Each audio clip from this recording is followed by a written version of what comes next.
Assalamualaikum warahmatullahi wabarakatuh.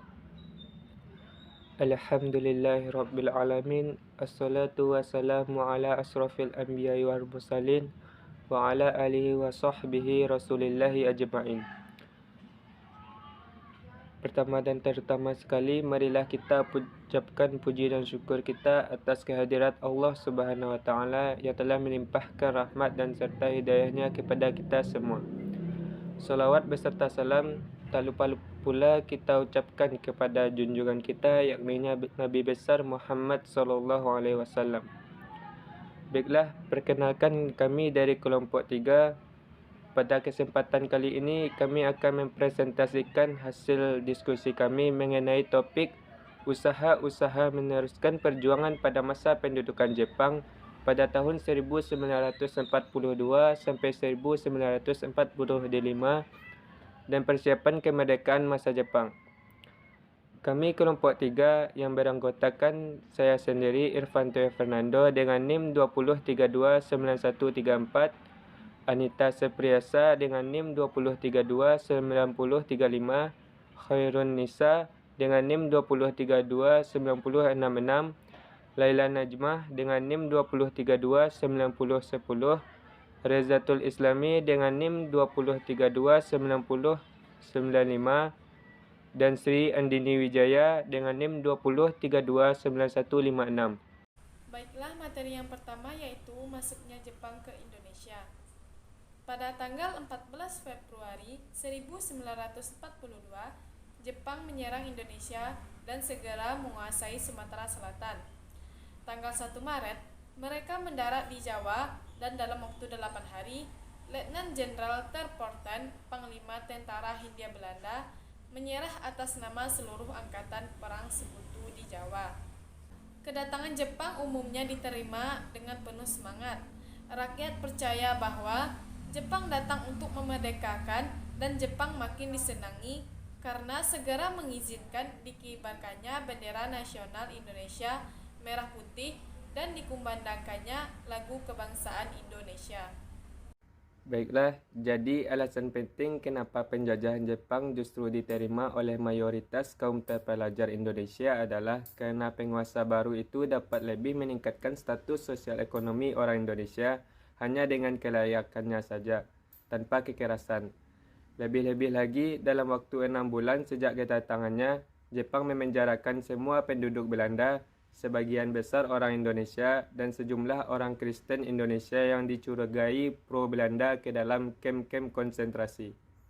Dengan alasan ini, Jepang diterima dengan tangan terbuka oleh rakyat Indonesia atau penduduk. Oleh Jepang, tampak tidak terdapat tantangan apapun sebelumnya dari para pemimpin nasionalis. Mereka dapat dengan mudah mengambil kekayaan Indonesia untuk kepentingan perang mereka, tanpa harus mengadakan persetujuan terlebih dahulu dengan pemimpin nasionalis Indonesia.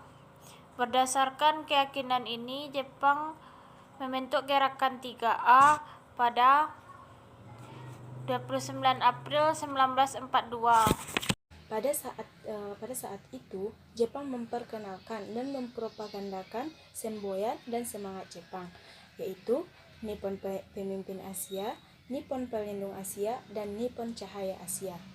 Pergerakan ini bertujuan untuk mengumpulkan dukungan untuk tujuan perang Jepang dan kemakmuran bersama Asia Timur Raya. Jepang terlalu dini untuk percaya bahwa mereka tidak perlu menggarap nasionalisme Indonesia untuk mencapai tujuan-tujuannya yang lebih lanjut.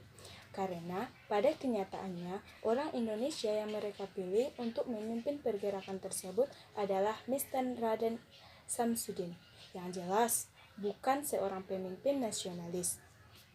Selanjutnya, dalam menghadapi keadaan yang serba sulit, maka para pemimpin bangsa Indonesia berjuang dengan menyesuaikan situasi dan kondisi.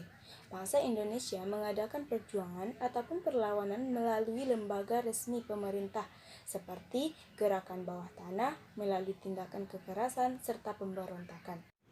Selanjutnya yaitu bentuk perjuangan dan pergerakan masa pendudukan Jepang. Yang pertama, perjuangan melalui kerjasama atau kooperasi.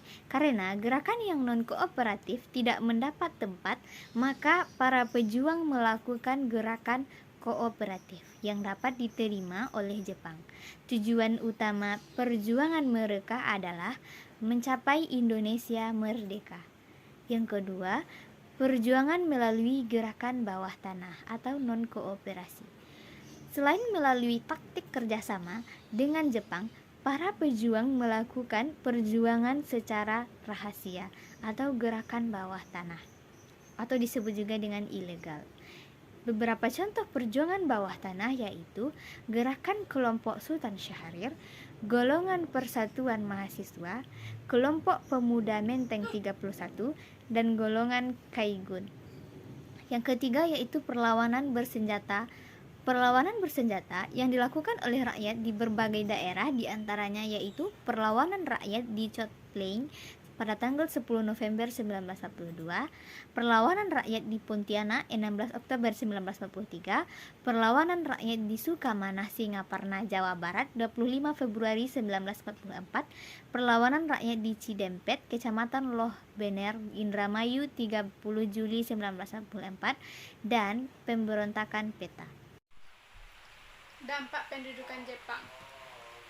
Pendudukan Jepang di Indonesia berdampak pada merosotnya kualitas hidup masyarakat seperti kekurangan makanan, rakyat terpaksa makan umbi-umbian, berkicot, pohon pisang, pohon pepaya, dan sebagainya. Akibatnya, rakyat Indonesia kurang gizi, gairah kerja merosot, angka kematian meningkat, kelaparan terjadi di mana-mana, berbagai penyakit timbul seperti pes, beri-beri, sakit kulit, kutu kepala, dan sebagainya. Baiklah, sekian presentasi dari kami. Semoga dapat bermanfaat bagi kita semua. Saya akhiri, wabillahi taufik wal hidayah. Assalamualaikum warahmatullahi wabarakatuh.